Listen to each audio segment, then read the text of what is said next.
Olá, pessoal! Sejam bem-vindos ao podcast Automação em Indústria 4.0. Eu sou a Ingrid Targas e hoje vamos conversar sobre rastreabilidade de tecidos em equipamentos de proteção individual, os EPIs. Os meus convidados são a Micheline Maia, engenheira têxtil e cofundadora da R9, e o Márcio Cantanhede, que é consultor técnico na área têxtil. Micheline e Márcio, muito obrigada por aceitarem meu convite. Conta pra gente um pouquinho de vocês, por favor.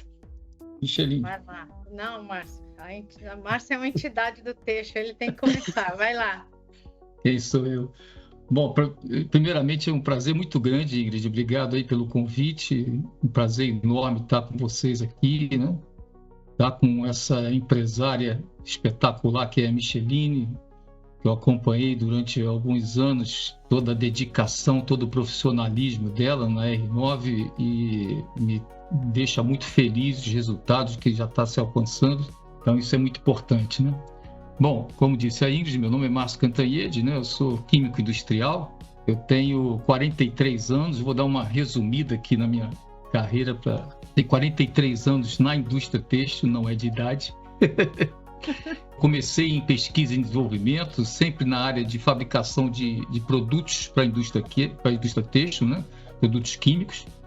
E de lá do desenvolvimento e pesquisa, eu fui fazendo carreira numa multinacional suíça, até que cheguei a ser diretor de uma das fábricas. Nós tínhamos 5 fábricas no Brasil. E aí, um belo dia, me convidaram para largar um pouco a fábrica, a produção, e ir para a área de mercado, né? Então, eu fui cuidar da parte de assistência técnica e marketing de corantes da área de celulose, né, algodão, principalmente, no Brasil. E aí deu tudo certo, porque quando você conhece o produto, as coisas ficam mais fáceis na aplicação, né? Então acaba que na aplicação você vê, por exemplo, um banho de tingimento, não é por ser melhor ou pior do que ninguém, mas você já tem uma ideia daquele problema, o que pode ser, né? E aí deu tudo certo. Isso. E aí deu tudo certo, me deram depois a América Latina, do Equador para baixo, tem alguns anos cuidando da América Latina. Depois me convidaram para conhecer o mercado europeu, eu morei numa cidade maravilhosa que é Barcelona durante alguns anos. Lá eu conheci o mercado europeu todo, e aí depois me convidaram para cuidar do mercado asiático. Então eu fui cuidar de China, Japão, Indonésia, Vietnã, Coreia do Sul. E de quebra fui para a África do Sul também, e Ilhas Maurícios, que é uma ilhazinha pequenininha do lado de Madagascar, vocês devem conhecer. E essa ilha, a segunda economia dela é têxtil. Então eu era para ficar 2 anos nesse mercado, mas acabei ficando 4 anos. E aí depois voltei para o Brasil. Foi quando eu tive um infarto fazendo o exame ergométrico. Nossa. E nesse exame eu infartei, fui direto para a sala de cirurgia e decidi, vendo o retrato da minha filhinha, que o preço estava muito alto nessa vida muito agitada que eu tinha, né? Então resolvi me aposentar. Eu já estava com 57 anos, hoje eu tenho 64, e nessa aposentadoria eu aguentei 3 meses sem fazer nada. E sem fazer nada não, meu hobby é tocar e cantar, então eu fiquei na minha casa de montanha cantando e tocando, mas durante 3 meses só. Depois não aguentei, voltei, abri minha empresa de consultoria, que tenho até hoje. Mas nesse interim de 2017 para cá, eu ainda trabalhei em 3 empresas multinacionais, né, sempre cuidando de produto químico na área têxtil. E finalmente voltei para a consultoria de novo, dando treinamento e falando um pouco do têxtil, ajudando as empresas e as pessoas com o conhecimento, com a experiência que eu adquiri durante esses 43 anos no têxtil. É mais ou menos isso aí, resumindo em 5 minutos. Eu já me arrependi de ter ficado em segundo plano, porque agora se eu falar aqui vou ficar humilhada.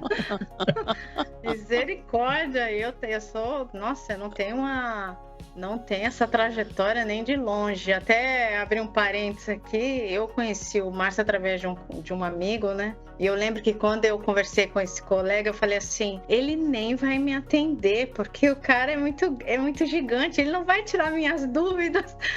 E ele sempre me atendeu, sempre me ajudou nas dúvidas, né? O Márcio, pelo amor de Deus, isso aqui é aquilo mesmo ou não? Ele, não, Micheline, nada a ver, isso aqui é isso. Então, ele é um amigo muito querido. Hoje é realmente uma entidade no segmento. É a pessoa que eu, de longe, que mais conhece sobre têxtil e químico para têxteis que eu conheço, né? Bom, vou começar o meu humilde currículo, que vai terminar rapidamente. Bom, eu sou a Micheline, eu sou engenheira têxtil, eu tenho 30 anos de formado, completo 30 anos esse ano. Eu tenho mestrado em engenharia de produção no tema rastreabilidade têxtil, porque foi um tema que sempre me interessou. Mas eu sou uma pessoa que sempre trabalhou na indústria, né? Desde fiação até confecção. Então, esse movimento que eu tive ao longo da vida, né, de experiências fabris que me levaram à condução dessa empresa que a gente tem hoje, no qual faz a rastreabilidade de produtos têxteis. Rapidamente apresentando a empresa, ela é uma empresa de tecnologia têxtil, ela foi fundada em 2019, só com a ideia no papel. Eu trabalhava numa grande fiação, era responsável pela qualidade de todo o produto têxtil que nós produzíamos, e desde a compra do algodão até produto final, a compra de algodão não financeiramente falando, né, a qualidade do algodão. Eu ficava muito incomodada quando a gente tinha reclamação de produtos no qual eu tinha certeza absoluta que não provinha do fio que a gente fazia, porque eu tinha um controle estatístico muito, muito bem feito dentro dessa empresa. Só que eu não tinha como provar que aquele produto não provinha daquela empresa, porque eu não ia mostrar meu gráficozinho, né? Ó, se é um ponto fora no meu gráfico. Então, isso gerava um desconforto muito grande, porque a minha equipe acabava sendo penalizada por algo que ela não tinha feito de errado. E aí surgiu a ideia em 2019, e só com a ideia no papel a gente se lançou em alguns editais de fomento, né, no Paraná, uma empresa paranaense. Nós passamos em 3 editais. Eu fui uma das mulheres inovadoras de 2021. Nós passamos na Sinap de Inovação Paraná e no Tecnova 2. Isso nos ajudou a construir a solução. Hoje é uma solução comercial, nós vamos falar um pouquinho dela aqui. E por que o segmento de EPI? O segmento de EPI é importante porque é um segmento que tem muita falsificação. A gente fala muito de marcas, né, que são falsificadas, marcas de moda, Jacaré, né, etc., Nike, Dudalina. A gente fala dessas marcas que a gente vê falsificação, às vezes em camelô. Mas o EPI é extremamente falsificado no nosso país, e ele é controlado, é fiscalizado pelo Ministério do Trabalho, que não tem um contingente adequado para fazer essa fiscalização e nem conhecimento necessário para isso. Então, isso abriu uma oportunidade de entrada de material falsificado no país. E, diferentemente de marcas, um EPI protege vida. Se você vai usar um jacaré falso, você não vai morrer por causa disso. Agora, um EPI falso, ele pode te matar. Então, é daí que partiu a ideia, e hoje nós estamos sedimentados no segmento de tecidos técnicos, tá? Então, minha apresentação foi menor, mas aproveitei para apresentar a empresa também, tá bom? Muito bom. Não, realmente eu tô sim, com o pessoal de peso aqui hoje. Tenho certeza que os nossos espectadores e ouvintes vão se sentir, ter certeza que vão estar falando, né, ouvindo das melhores fontes. Gente, automação, quando a gente pensa, né, em automação, sempre a maioria a minha experiência toda é a indústria de processo. Então eu queria que vocês falassem pra gente, né, um pouco sobre o que é a indústria têxtil no Brasil, né, o que é a indústria 4.0 no mercado têxtil, dar um cenário aqui pra gente, por favor. Ok, eu vou dar assim uma pincelada, né, já que é um assunto relativamente novo para o seu podcast. A gente está no Brasil, Ingrid, a gente tem só, se a gente contar empresas de mais do que 5 funcionários, nós estamos falando de 25 mil empresas têxteis, não é um número pequeno. Dentro dessas empresas, nós temos mais ou menos 1.300.000 pessoas empregadas, né? O que é um número bem razoável, porque significa quase 10% da indústria de transformação do Brasil. Então, a indústria têxtil tem uma importância vital. A gente tem um faturamento hoje no Brasil de mais ou menos 215, 220 bilhões de reais ano. Isso equivale aí a, se eu não me engano, 4,5% da indústria de transformação do Brasil. É um número muito razoável. bem expressivo. E se a gente for falar em imposto, né, o que a gente paga, a indústria têxtil paga para o governo, são mais ou menos 24 bilhões de reais. Então, a importância também para o país é muito grande, né? A gente produz hoje, mais ou menos, se eu não me engano, 2 milhões de toneladas de produtos têxteis, né? Muita coisa. E se falar em peça, para a gente ter uma ideia, em peças de vestuário, né? Que é uma linguagem mais fácil de a gente gravar, são 8 bilhões de peças fabricadas por ano no Brasil, né? O que a gente deixa a desejar é na área de exportação. A gente tem uma exportação muito pequena, não chega a 1 bi, 900 e poucos milhões de exportação, e a gente tem um déficit, né? Nós temos um saldo negativo na balança do têxtil. Nossa balança é bem negativa, quase 6 bi de saldo negativo, né? Se a gente for comparar, né, se a gente fizer uma comparação no Brasil e no mundo, pra vocês terem uma ideia, nós somos o 5º maior produtor têxtil do mundo. Quer dizer, estamos numa posição muito relevante, né? Sim. E se for falar no segmento de vestuário, a gente está no 4º lugar. Então, é uma quantidade muito relevante, né? Agora, se for pensar, é um número bem relevante, só que se a gente for pensar em termos de participação global do Brasil nesse mercado, nós somos, infelizmente, bem pequenos. Não chegamos a 0,5% de participação no mercado global no têxtil, né?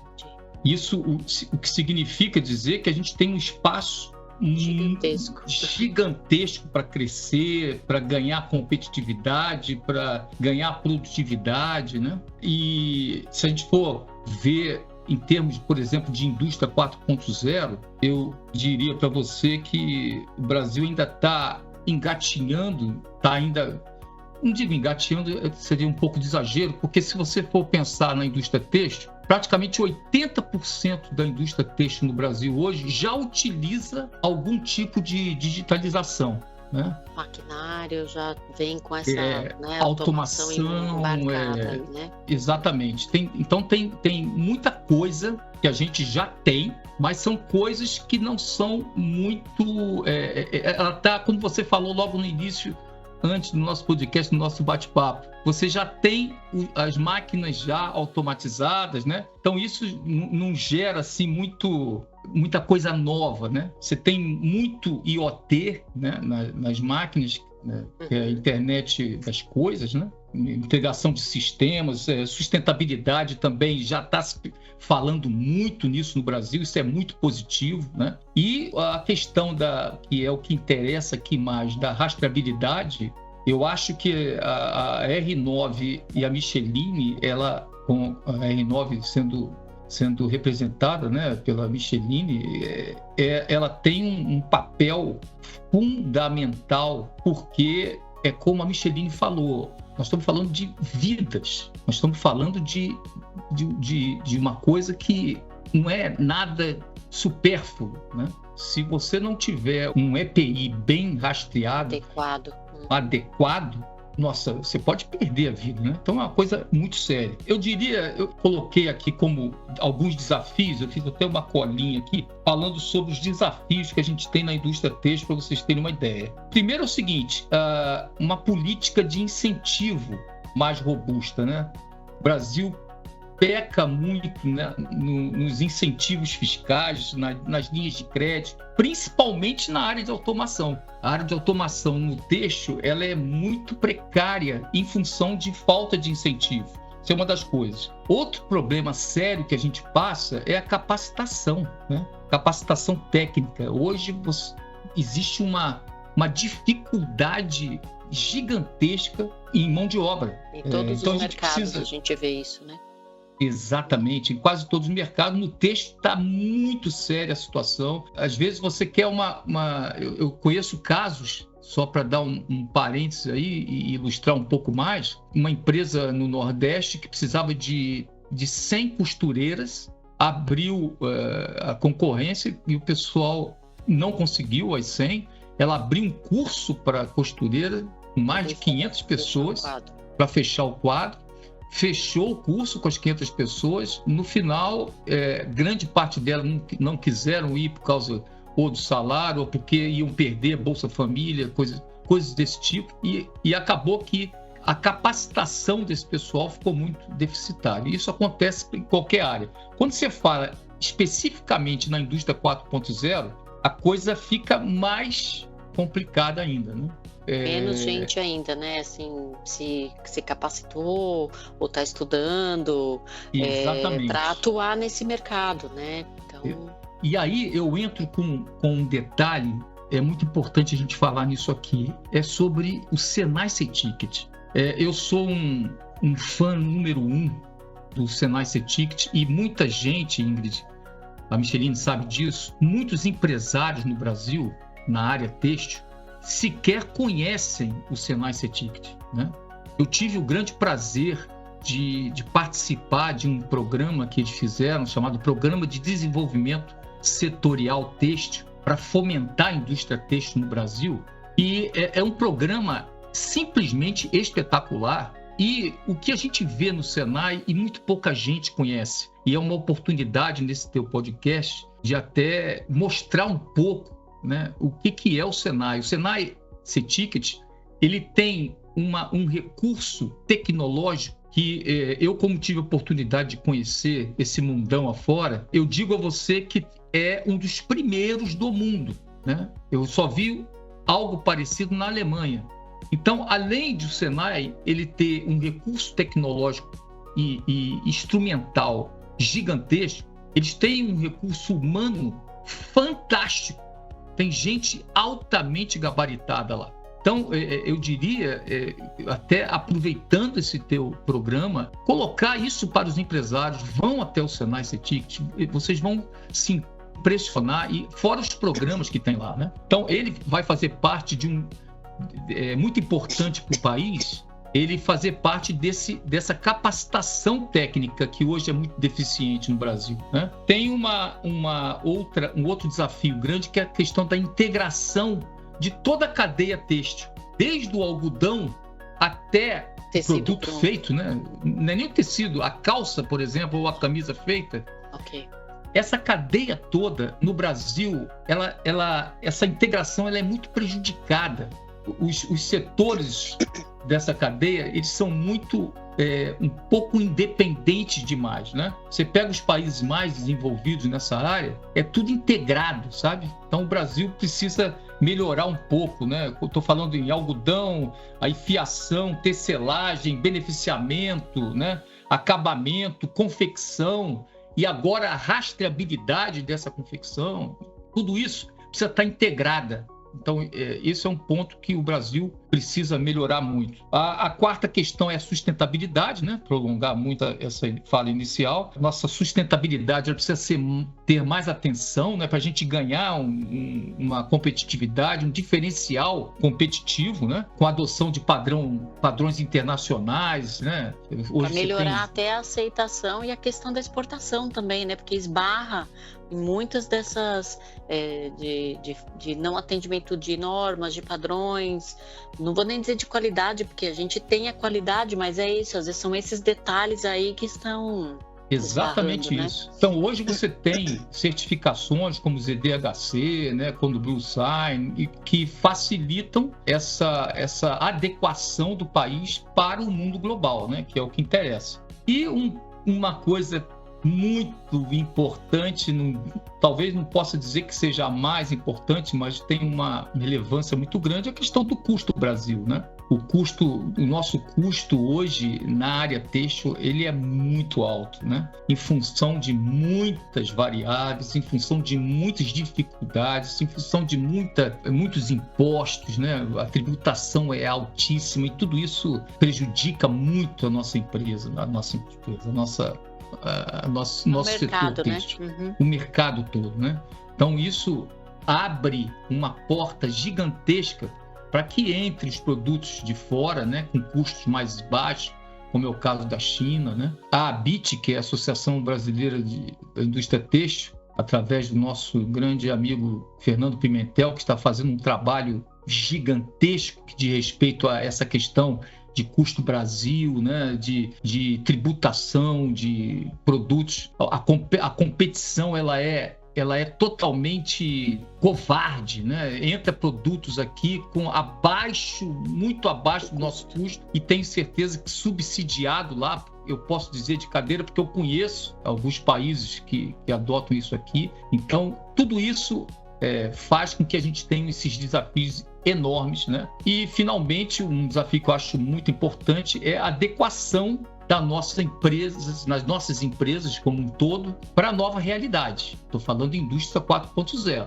Né? É uma realidade, né? Voltando um pouquinho no Senai, você vai ao Senai hoje, para vocês terem uma ideia, você tem uma máquina lá de confecção que é espetacular, você fica de frente a ela, um espelho, você coloca o tipo de calça que você quer, a cor, faz todo ali com você ali, né? Vai te vestindo e aperta a tecla, já sai na máquina fazendo o corte do tecido de acordo com o seu tamanho, depois vai para a costura automática, para baixo, chega no final, tá a calça pronta para você. Então até isso nós temos, ou seja, para finalizar essa introdução, nós temos tudo na mão. O que falta mesmo é a gente ter em mente esses desafios.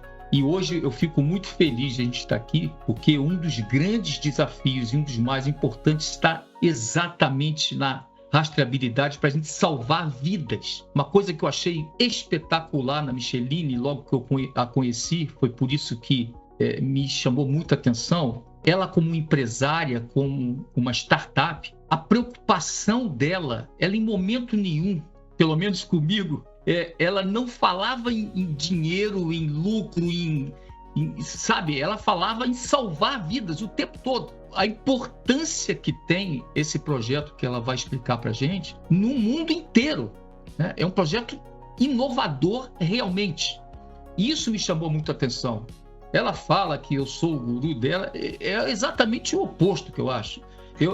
Nesse ponto eu fico assim impressionado com essa capacidade de inovação e dessa coisa que vocês vão ver agora, como que é feito, como que foi feito, como foi elaborado e como a gente vai ganhar com isso. É isso aí, desculpa, eu gosto muito de falar, então acaba a gente passando tá aqui para falar pouquinho. mesmo, para saber o que mostrar esse mercado aí para a gente conhecer mais. É isso aí. Eu agradeço as suas palavras, Márcio. Quem sou eu na fila do pão, né? Como dizem. Mas assim, eu só vou complementar algo, o Márcio falou tudo, nem precisa dizer mais nada, mas eu só vou complementar com o seguinte. Eu sou engenheira têxtil formada há 30 anos. Na minha época, existiam cursos de engenharia têxtil pelo Brasil. Hoje praticamente não há. Eu me formei na FEI, em São Paulo. Ele nem existe mais esse curso. Ele fechou. Porque o que acontece na indústria têxtil brasileira? A margem no Brasil é muito baixa. Então, a indústria têxtil, e eu sempre falo, quem trabalha na indústria têxtil, trabalha em qualquer indústria, porque aprende a trabalhar no menor custo, na maior eficiência, na sua maior produtividade, porque senão ele não consegue entregar. Então, a administração de uma indústria têxtil, ela precisa ser muito boa, principalmente nas grandes empresas, porque se ela comprar um algodão, por exemplo, numa cadeia de algodão, se ela comprar um algodão errado, ela vai perder do seu concorrente que está na esquina, que vai vender o produto mais barato do que ela, e ela perde mercado, ela fica com estoque, ela tem que queimar o estoque. Então, as margens são muito pequenas, os salários normalmente não são dos melhores, isso acaba sendo um desestimulador, né, desestimulante o profissional não quer profissionais, né? Não quer mais trabalhar o dia inteiro como uma costureira para ganhar um pouco mais com o salário mínimo, né? Que é um trabalho desgastante, porque a margem é baixa para o empregador pagar um salário mais alto. E isso acabou fomentando produtos importados chegando no Brasil, certo? Mas o que eu quero dizer e complementar agora é que nós somos um país pobre, a gente sabe disso, a gente sabe que o brasileiro compra pelo preço, muitas vezes, e não tanto pela qualidade, mas acho que falta um pouquinho de consciência em cada um de nós em dizer o seguinte: quando você compra uma blusa por R$10, não paga nem a matéria-prima. Muitas vezes paga até a matéria-prima somente, mas não paga nem a mão de obra de quem fez. Então, se você não está pagando aquele preço naquele produto que você está comprando, alguém está pagando. E quem é que está pagando? Quem está trabalhando de forma escrava, né? de uma forma injusta. Então essa cadeia tem muitas nuances ruins, né? Quando você vai para o extremo dos preços lá embaixo. Então essa consciência de que se você não está pagando o preço justo por aquele produto, alguém está pagando. E é normalmente alguém que está trabalhando quase de graça, em ambientes extremamente prejudiciais, e só para você ter um look diferente para um final de semana. Então essa consciência precisa surgir em cada um de nós também. É verdade, né? Ainda mais a gente vê bastante, né, como pessoa física, os Shopee, Temu, né? Ainda que eu acho que a Temu é melhor nesse aspecto, né? Você não vê coisa por R$10, né? O que a gente acha na Shopee, você muitas vezes não acha lá, mas é um problema que existe, né? E é isso, o cara quer, né? A pessoa quer ter a roupa nova para sair no final de semana, para ir no casamento, e aí é uma outra discussão de um consumo desenfreado, né? E aí a gente fica vendo os desertos lá do Chile com milhões e milhões e milhões de peças, e os caras estão vendo para fazer até tijolo de construção, né? Prensar, moer, enfim, estão desenvolvendo uma técnica para ver o que é possível, né? Reaproveitar o resíduo, né? Desse consumo desenfreado, e na verdade é mais assim, é inconsciente, né? Do que do impacto dele que se tem que a gente vê no dia a dia, né? Perfeito. Micheline, conta pra gente um pouco o que é a rastreabilidade, né? Você me mandou uma apresentação aqui, a gente bateu um papo, você me explicou, né, do fio, e eu achei um negócio incrível. Eu vou te falar que eu não imaginava que era possível, né, ter, né, essa tecnologia, e eu queria que você explicasse pra gente um pouquinho. É assim, a gente faz um código binário. Código binário é a linguagem de computador de 1 e 0, né? Que é a mesma linguagem que um QR Code tem, que um código de barras tem, que vai trazer um binário de uma forma não numeral, né? É uma representativa de um binário. Então ele tem, no caso do QR Code, o pontinho preto, ele representa o binário 1, um exemplo, o fundo 0. Então ele se entende naquela codificação, né? Tem 3 pontos para formar um plano para ele entender, e aí ele faz uma codificação de um QR Code. O que a gente faz é exatamente a mesma coisa, só que em vez de ser no plano de um papel, é no fio. A gente faz uma representação do binário na seção longitudinal de um fio texto antes dele virar malha ou tecido. Então, esse binário ele é impresso no fio, ele tem tamanhos diferentes, então ele tem barrinhas pequenas, como se fosse um código de barras deitado. Então, a barrinha menor, ele representa o binário 0, e a barrinha maior, o binário 1. A sequência desses binários leva a uma informação numérica, e essa informação é traduzida em uma informação em nuvem. Então, a gente aplica esse código binário no fio, ele vem numa cadeia de algodão, por exemplo. Os fardos de algodão chegam numa fiação, vai formar o fio, e o fio vai formar uma malha ou um tecido numa tecelagem, ok? Então, quando esse fio chega na tecelagem, ele já chega com a informação de onde ele provém, de qual plantação ele veio, quais foram os fardos usados, ele já vem com essa informação no fio. E aí, quando ele entra na malharia ou na tecelagem, vai seguindo as etapas produtivas, as informações subsequentes de cada caminhar desse produto, ela é levada a esse código que está no fio. E como a gente falou aqui, como a gente tem mão de obra injusta, muitas vezes a gente sabe que tem a terceirização da terceirização. Você manda fazer num determinado local e ele é feito no outro. Igual que o Márcio falou, que as cadeias muitas vezes não são integradas, né? Você compra o fio de uma fiação, você manda tecer num determinado local, depois você vai mandar tingir no outro, né? Depois você vai mandar confeccionar no outro. E para evitar que essas empresas da cadeia se utilizem de uma mão de obra inadequada, cada etapa dessa é geolocalizada obrigatoriamente. Então a pessoa recebe um link onde ela, dentro do celular, ela vai abrir o celular, o aplicativo, e ela é obrigada a tirar uma foto do produto e apresentar o código binário que está naquele produto, e isso vai geolocalizar imediatamente. Uma informação importante: essa impressão que é feita no fio, ela é feita com corante, dentro da formulação, corante ultravioletas. E isso significa o quê? Você só enxerga com luz ultravioleta, porque não está dentro do espectro da visão humana, do olho sem a luz. Então, isso é uma das partes...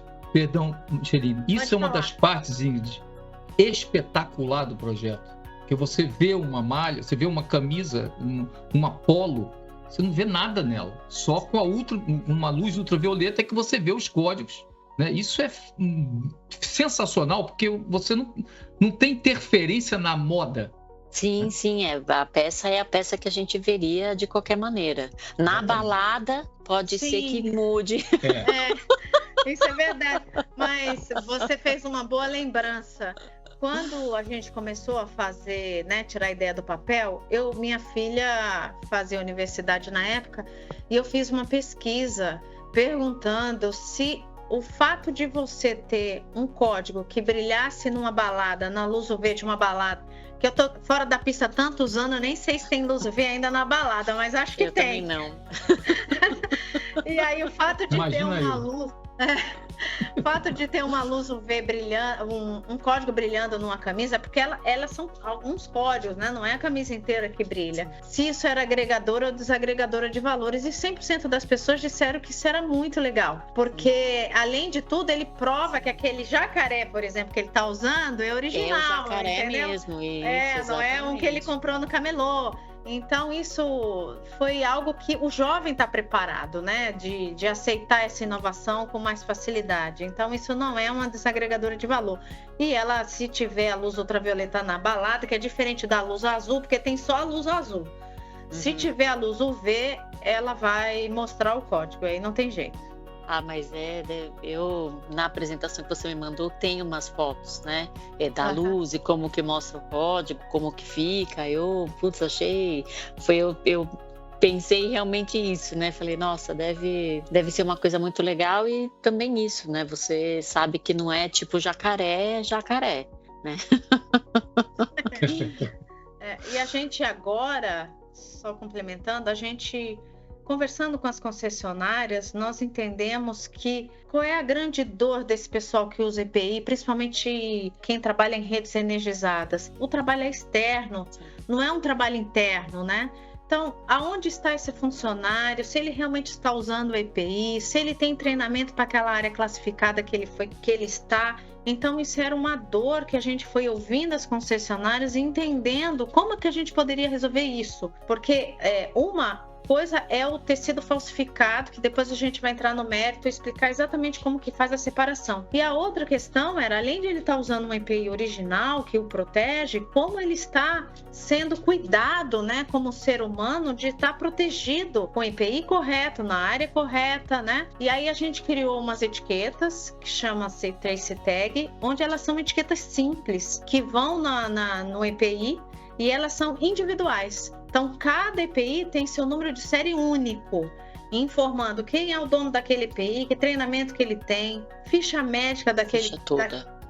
A ficha médica dele, se ele tem algum problema de saúde, se ele tem alguma alergia, qual é o tipo sanguíneo dele, por quê? Se ele sofre um acidente, às vezes são minutos para salvar a vida daquela pessoa. Então, essas etiquetas levam essa informação. Então, hoje a gente tem, dentro da empresa, a gente tem a cadeia inteira rastreável, desde a origem lá da plantação de algodão até a individualização da peça com o uso do EPI de forma individual. Então, quer dizer, você consegue saber qual peça, né, qual jaqueta está com qual técnico e aonde ele está, né? Sim, e ele, acessando essa etiqueta, você vê toda a ficha, né? E é isso que você falou, fazer esse controle, né, essa rastreabilidade, se também ele está onde ele deveria estar, se ele pode estar ali, se ele tem o treinamento adequado para estar ali ou não, né? Sim, ou seja, você tem a história toda daquele artigo. Muito interessante. A gente está falando das concessionárias de energia, né?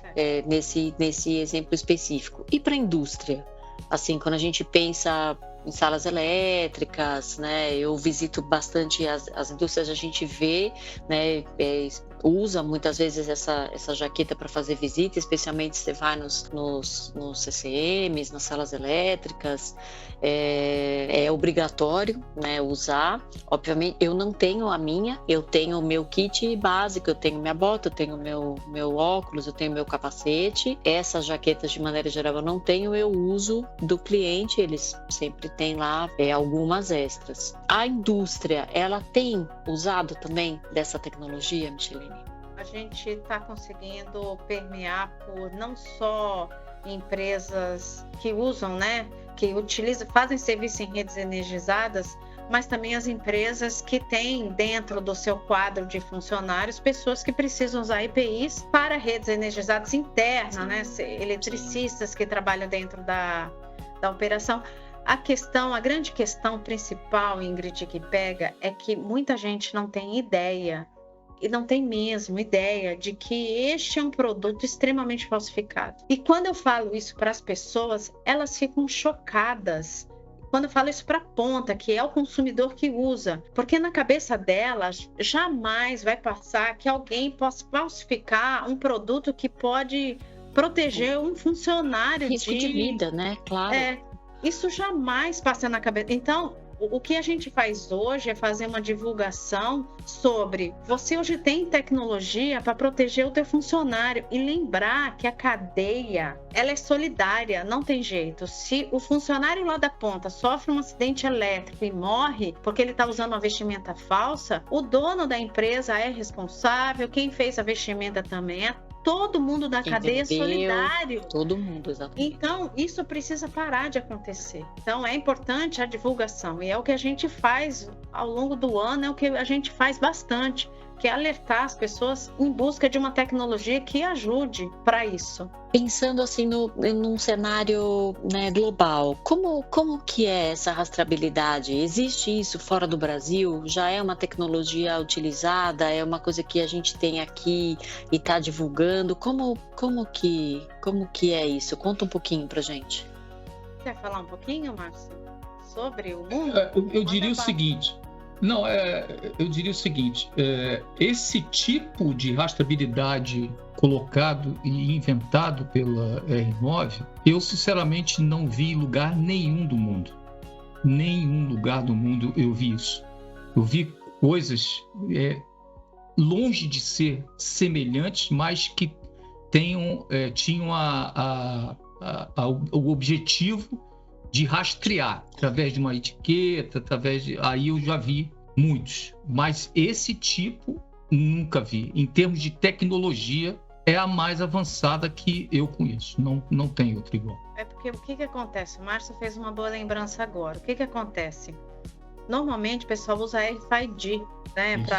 Só que o RFID é para controle de estoque, ele é imbatível para controle de estoque, não tem nada melhor que RFID para isso, ok? Só que as empresas que misturam, como que é feita essa mistura? Você tem um EPI e aí eles não fazem 100% falso. Eles pegam a parte da frente, eles usam um tecido original que tem CA, que eles compram legalmente, bonitinho. As costas, as mangas, eles vão usar um tecido chinês ou do Vietnã, ou de Bangladesh, mas normalmente vem da China. Vão usar um tecido que tem exatamente a mesma cor, é exatamente igual. Ele tem a mesma padronagem, ele tem a mesma gramatura. Você olha um e olha o outro, você não sabe dizer quem é quem. Então eles proteção. Ele sabendo disso, o que ele faz? O confeccionista vai fazer um custo médio. Ele vai usar uma parte chinesa e uma parte de tecido original e vai fazer a vestimenta, ok? E aí, ao final, ele vai lá e vou colocar um RFID para dizer que o produto tem procedência. Como o RFID é colocado na última etapa produtiva, ele não garante que as partes do tecido não foram misturadas. Porque você pode misturar tudo, depois botar um RFID e dizer, o tecido é original.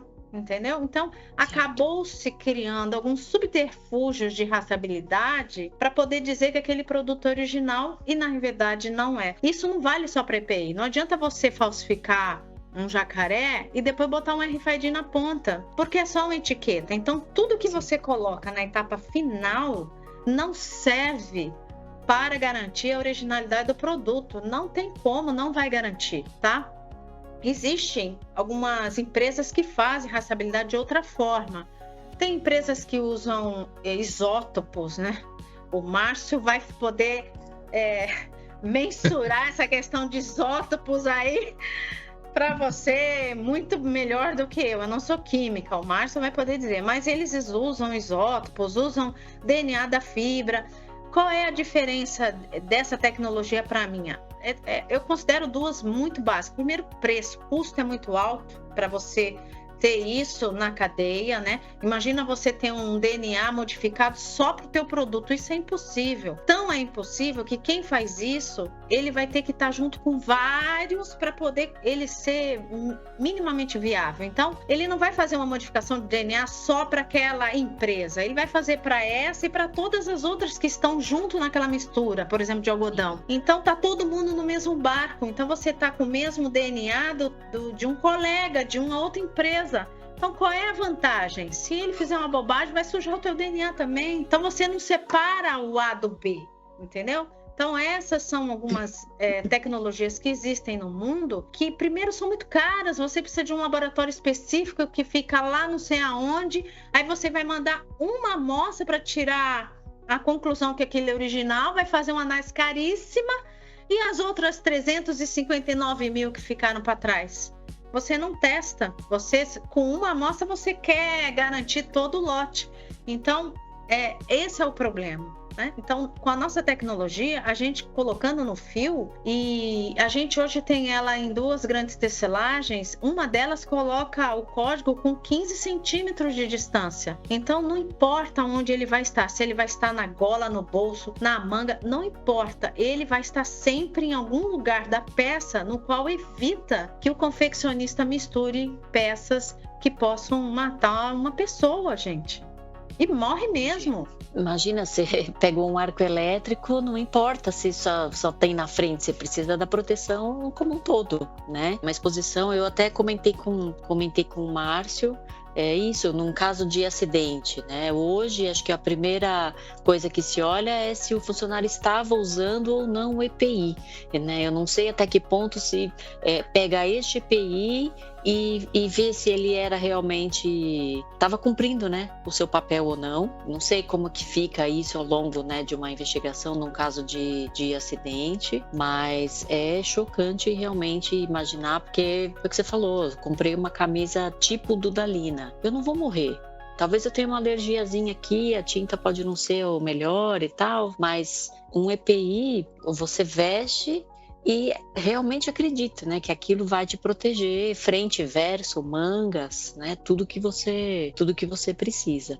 Se você pegar um vídeo do G1, é fácil achar. Eletricista que tomou choque no poste e começou a pegar fogo. A cena é bem forte, mas ele não morre, graças a Deus. Eu vi esse vídeo. Você Nossa, viu, Márcio? Horrível. Ele, assim, alguma coisa aconteceu que ele começou a tomar um choque na rede energizada, no poste, e as costas dele começam a sair fumaça. A camisa dele nas costas começa a pegar fogo.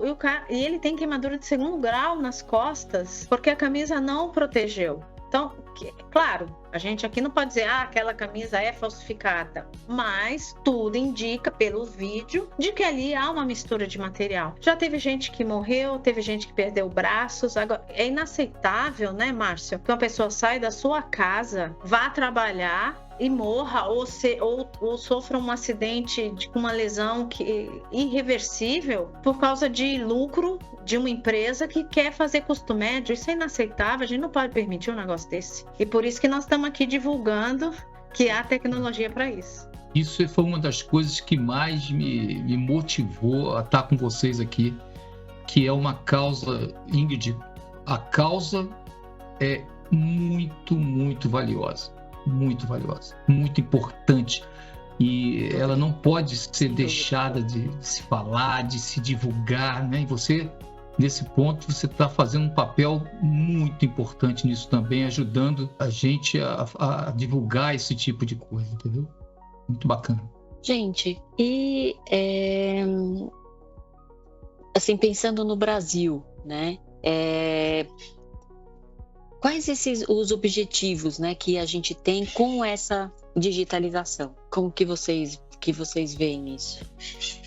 Eu posso iniciar dizendo o seguinte: se a gente for comparar o Brasil com o mundo, nessa questão de tecnologia, etc., né, a gente vê que o Brasil está muito bem, por exemplo, no IoT, né, na internet das coisas, integrando sistemas. Por exemplo, se você pega Santa Catarina, ela está adiantadíssima nisso, né? Santa Catarina é o polo de malha no Brasil. Se produz de malha lá é uma coisa impressionante, né? Só que, mais uma vez, a gente peca na integração da cadeia. Se você compara com na Ásia, por exemplo, a digitalização lá é super avançada. A automação de lá é em altíssima escala. Muito pouca gente sabe disso, mas é a verdade. Está cada vez mais automatizado. Você tem a questão também no Brasil da sustentabilidade, né, com essa digitalização. O Brasil ele já tem iniciativas muito importantes, né? Por exemplo, no cultivo de algodão, nós somos os primeiros do mundo, né? Nós temos certificações verdes, preocupação com o uso dos recursos, né? Mas, mais uma vez, falta o quê? Rastreabilidade, falta infraestrutura para reciclagem. Nós não temos infraestrutura para reciclagem no Brasil. Isso é um problema seríssimo do país. Tenho certeza que vocês também fazem isso. A gente recicla o lixo, mas muitas vezes a gente recicla o lixo, daqui a pouco todos são juntados e colocados num lugar só. Europa, a Ásia muito avançada também já nisso, principalmente a Europa já está muito avançada. É tudo muito rigoroso, né? Por exemplo, a falta de capital nosso na modernização, né? A gente tem muita barreira de financiamento, os custos são muito elevados, né? Muita escassez de mão de obra, como a gente falou, né? Aí você compara o Brasil com a Ásia. A Ásia é rica em empresas voltadas para exportação, então ela visa exportação em altíssima escala. Então o custo unitário é infinitamente menor do que o nosso. Os investimentos lá, se você falar... Quando eu falo em Ásia, eu não estou falando só em China. Sim, né? Aquele canto do mundo todo, né? Uhum. Exato. E quando você fala em China, então, que é um país, entre aspas, comunista, o governo subsidia tudo. Então, o empresário fica com a faca e o queijo na mão. Ele tem condição de exportar para qualquer unidade. E, por último, a competitividade global nossa, né? A gente tem... É um país que me deixa assim doente, porque a gente tem competência, é um país que produz muito na área têxtil, né? Nós somos o quinto país do mundo, gente. É muita coisa. Nós temos potencial para agregar valor. Você imagina o valor agregado que tem um EPI com esse tipo de rastreabilidade, gente. É um valor agregado altíssimo. Nós estamos falando de vidas. Ou seja, se a gente melhorar tudo isso que eu falei, e juntando com o custo logístico nosso, né? Nosso custo logístico nos obriga a ter baixa produtividade. Você produz um denim, por exemplo, um jeans no Nordeste, para você jogar esse jeans no Rio Grande do Sul, você imagina o custo de frete que é isso. Você tem que fazer capotagem, você tem que depois ir para o rodoviário, que é caríssimo, e assim vai. Aí você compara Bangladesh, Vietnã, Coreia do Sul, a própria China, é tudo integrado, né? Ferrovia para tudo quanto é lado, cadeias muito integradas. Então, gente, a gente tem muito desafio. Mas o que me anima, talvez a minha geração não pegue, mas a de vocês vai pegar ainda um pouco. A nossa geração é parecida, hein? Não. Mas a gente precisa melhorando toda essa infraestrutura, tudo isso, o Brasil vai embora na área têxtil, entendeu? Nós temos tudo na mão. Eu acho que o Parque Fabril brasileiro, ele está no meio do caminho. As empresas que eram muito antigas não aguentaram, fecharam. Não tem como competir nem com a vizinha dela. Então, o têxtil brasileiro, para sobreviver, ele tem que ser produtivo. Se não for, morre aí. Okay? Só que hoje a gente está muito distante de países asiáticos, em termos de maquinário, muito distante. Mas por que isso? Porque o investimento é altíssimo nesses equipamentos, né? A gente não tem... milhões aí cada máquina. Cada máquina é um absurdo. E a gente não tem fabricante brasileiro. Praticamente, que eu conheça, são todos importados. Uma fiação é tudo de fora. é tudo máquina que vem de fora. Antes vinha muito da Europa, agora totalmente Índia e China, né? A produção do mundo passou para a Índia e para a China. Então vem desses países, mas mesmo assim são equipamentos caros. Então o investimento nesse setor é deficiente justamente pelo alto custo, né, de você investir na tua fábrica. Aí você tem um problema de mão de obra e pior, assim, o que eu vejo nesses... Eu comecei como empreendedor em 2019 e eu confesso que eu comecei com muito romantismo. O meu romantismo no começo era muito grande. Eu achava que moda ia resolver todos os problemas da moda, que a moda queria sustentabilidade, transparência.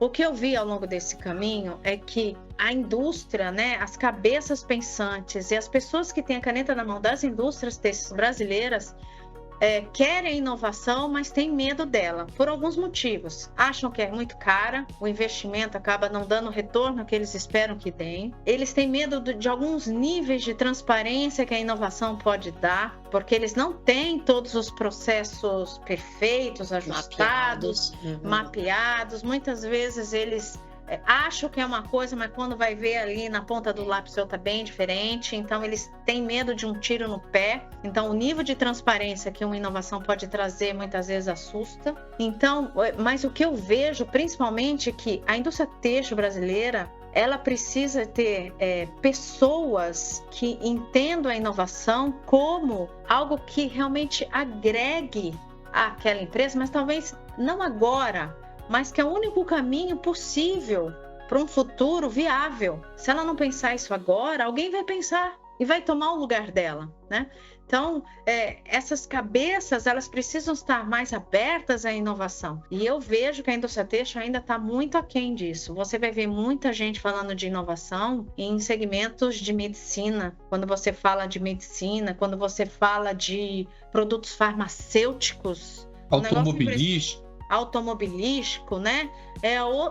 Quando você entra numa reunião que participa outros 500. É totalmente diferente de uma reunião 100% têxtil.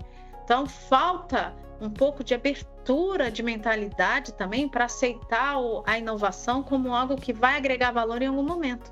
E que poderia ser uma oportunidade para organizar essa questão dos processos, né? Talvez repensar ou estruturar melhor. Quando a gente, até você comentou que é a terceirização da terceirização, né? Então, no fundo, você não sabe direito quem é que está mesmo fazendo, você vai receber ali, né? E aí talvez por isso também tem essa né? Porque para cada ponto, né, da produção seria, né, essa etiqueta de rastreabilidade, ela mostraria todos esses pontos, né? Então eu acho que é um desafio, vou dizer, cultural, né? Não, obviamente esbarra na questão de preço, né? Tudo isso também vem por causa de uma concorrência de custos, né? Que a gente falou que vem, né, da Ásia, com custos. O valor de venda não paga o nosso custo, não paga a nossa matéria-prima, muito menos um serviço, né, para fazer, né, um tecido transformar naquela peça. Então, é um desafio imenso isso, porque não é só política pública, né? São uma série de coisas, passa por educação, por formação, por incentivos, né, para o mercado aqui, né? A gente vê incentivos para algumas indústrias mais do que outras, né? Tem algumas que nem tem, realmente, né? São escolhas feitas aí por, não sei, quantidade de empregados, né, no montante, né, da mão de obra produtiva no Brasil, e aí como que a gente escolhe esses 2 ou 3 aí, ou 4, sei lá, que tem esse eventual, né, incentivo. Então passa por uma série de coisas, né? A questão maior é que especificamente, né, quando a gente pensa de EPI para linhas vivas, né, para o pessoal que trabalha na elétrica, tá, nas instalações, são vidas, né? São que se perdem, que sofrem, que ficam com sequelas, né, irreversíveis muitas vezes, por uma decisão que a gente ainda está, sabe, com a cabeça na camisa do jacaré, mas esse caso aqui é muito diferente, né? Um outro impacto. Não sei como que a gente trata isso ou imagina que a gente vai tratar isso no futuro, né? Eu acho que o que fomenta também esse mercado, Ingrid e Márcio, é a impunidade ao final. Porque se um caso desse acontece num outro país, e aqui eu nem vou citar nenhum país, mas a gente já sabe, né, quais são os grandes países onde a lei funciona. Se isso acontece num outro país, o cara vai mofar 30 anos na cadeia. Aqui ele vai fechar o CNPJ dele e vai abrir outro. Então, não tem, assim, o que eu já ouvi falar de empresas, confecções que já tiveram casos de mistura de material, aí fazem lá, né, e daí a pouco tá vendendo de novo. A mesma pessoa, isso não deveria ser inaceitável. Então, o sistema que funciona hoje não colabora para que isso, sabe, sirva de lição. Fez isso, acabou. Tua vida como empresário nesse segmento acabou, morreu. Você não trabalha mais com isso. Mas isso, infelizmente, não acontece. E aí eu fico imaginando os desafios que você enfrentou, Micheline, para chegar ao ponto que você está agora. Você já tem empresas fazendo essa rastreabilidade, empresas de grande potencial, de grande importância. Então, agora, para você chegar aí, eu sou testemunha ocular que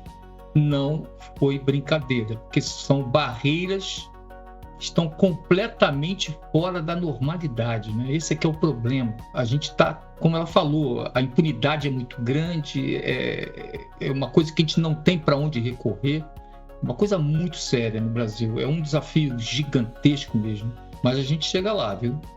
Sim. Eu vejo que tem empresas que estão querendo mudar um mercado de alguma forma. Então, tem empresas que foram parceiras ao longo do nosso desenvolvimento. Porque, na verdade, assim, a gente começou... Lembra que eu falei do romantismo? Eu comecei com moda. Eu comecei achando que eu ia salvar o planeta, né? Vou resolver todos os problemas de falsificação, né? Transparência, para onde esse produto vai. E aí eu me deparei com uma série de barreiras que o Márcio falou agora, que é justamente medo da transparência, e aí o cara joga o produto no lixão e tá com o meu código lá, como é que eu vou ser responsabilizado por isso? Então foi surgindo fantasma na cabeça de quem trabalha com moda, que a gente entendeu que moda seria muito difícil implementar, por exemplo, moda de varejo é muito difícil implementar. Primeiro porque ela tem dificuldade de, como ela é muito terceirizada, né, e muito segmentada, igual o Márcio falou, muitas vezes ela não tem totalmente o processo seguro na mão.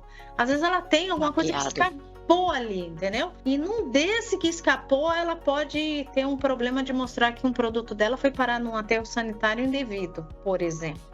E já no caso do EPI, quando eu já estava madura, assim, madura que eu vou dizer, já tinha testado tudo que era possível na moda, eu encontrei o EPI. E eu confesso que eu mesmo, sendo engenheira têxtil, trabalhando na indústria há muitos anos e sabendo de falsificação, eu não esperava encontrar um mercado tão problemático quanto esse em termos de tecidos falsificados dentro do Brasil. Não esperava, foi uma surpresa para mim. Então, e eu sou do têxtil. Quando a gente remete isso para um cara que trabalha numa concessionária de energia elétrica, que tem 5.000 funcionários que ele tem que comprar EPI, que ele não sabe nem que é uma meia malha, um tecido, ele não sabe nem que é uma sarja, por exemplo. Como é que um cara desse vai ter noção de que um tecido pode ser falso? Sem dúvida. Entendeu? Então, essa é a maior preocupação, tá no consumidor. Dúvida. O consumidor não sabe de absolutamente nada, né? E aí vai na confiança e acaba morrendo. Você faz a investigação do fornecedor, você procura referências, né? E eu vou falar uma notícia muito ruim para vocês. Infelizmente, não é só empresa pequena que faz isso. Às vezes tem empresas grandes, consolidadas no mercado, que em algum momento utiliza esse subterfúgio de utilizar um produto chinês misturado a um produto brasileiro. E assim, não acontece nada, entendeu? São pegas muitas vezes, passam por auditoria, mas aí elas vão elas entram, vou me adequar e vida que segue, entendeu? E assim, é muito ruim saber que isso pode ser feito por qualquer empresa, né? E aquele que quer trabalhar certo, né, Márcio? aquele que quer trabalhar certo, comprar o tecido correto, utilizar a mão de obra adequada, na hora que ele vai colocar o preço dele, ele perde. Não vende nada, não consegue, né? O mercado não entende consegue, a diferença. Entendeu? Ele não vai conseguir. E quer ver onde está o problema? Licitação. Licitação. Muitas vezes tem preço. Isso eu escuto, gente, diariamente. De que empresas colocam preços em licitação que você não paga o tecido. Exatamente. Então, como pode um negócio desse? Então, isso tinha que resolver isso culturalmente, com tecnologia, mas que realmente a coisa mudasse o mercado de forma assim que, sabe, a partir deste momento nós teremos uma mudança radical no mercado. Isso não vai mais acontecer. Traçar um plano, né? Que a gente entende que não vai ser do dia para a noite, não é possível, mas como que a gente, né, consegue rastrear, controlar, implementa, como a gente vê em outros mercados que também vieram de problemas grandes, né, que aconteceram até que se decidiu, olha, não podemos mais continuar assim, temos que mudar, controlar aqui ou melhorar, né, esse processo. Pessoal, nosso bate-papo sobre rastreabilidade de tecidos em equipamentos de proteção individual foi muito produtivo, com muita informação. E por isso dividimos em 2 partes. Em breve traremos a parte 2. Para saber mais e acompanhar as novidades, sigam minha página pessoal no LinkedIn, Ingrid Targas, e no Instagram, English Cab Co. Se você quiser saber mais sobre este assunto ou tiver sugestões ou dúvidas, envie um e-mail para ingrid.targas@englishcab.com.br e você também pode acessar o nosso site, que é o www.englishcab.com.br ou nos acompanhar pelo X ou LinkedIn. Obrigada e até breve.